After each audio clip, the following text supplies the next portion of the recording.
Bienvenue dans un nouvel épisode de Le Mystère Miaou. Aujourd'hui, nous allons parler d'un comportement assez étrange chez les chats, le flémène.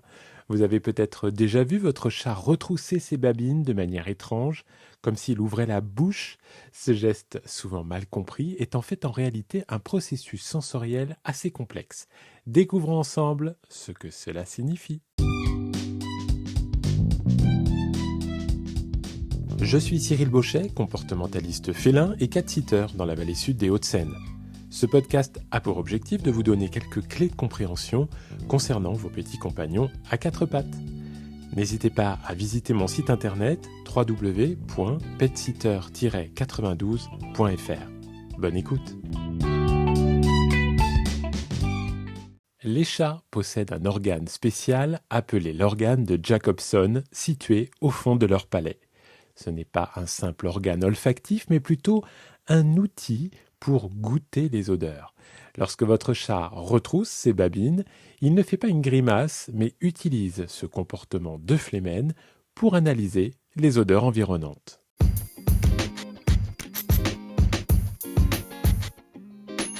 Cette attitude, ce comportement est particulièrement important dans la communication entre les chats. Par le flémène, ils peuvent recueillir et analyser les odeurs laissées par d'autres chats. Cela inclut la capacité de détecter les phéromones sexuels émises par une femelle en chaleur, par exemple. Mais saviez-vous que les chats ne sont pas les seuls animaux à utiliser l'organe de Jacobson ?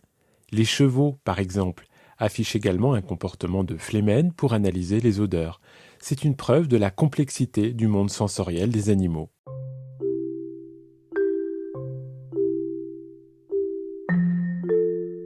Lorsque votre chat pratique donc ce flémène, il participe à une forme de communication olfactive très sophistiquée.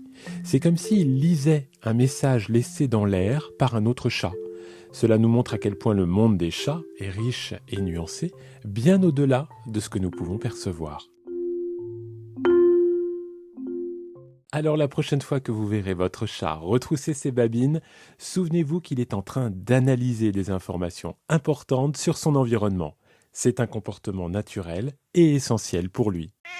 Voilà, c'est tout pour aujourd'hui. Merci d'avoir écouté le Mystère Miaou. J'espère que cet épisode vous a donné un nouvel aperçu sur le comportement de votre chat. Restez à l'écoute pour plus de découvertes sur la vie secrète de nos amis félins. À bientôt.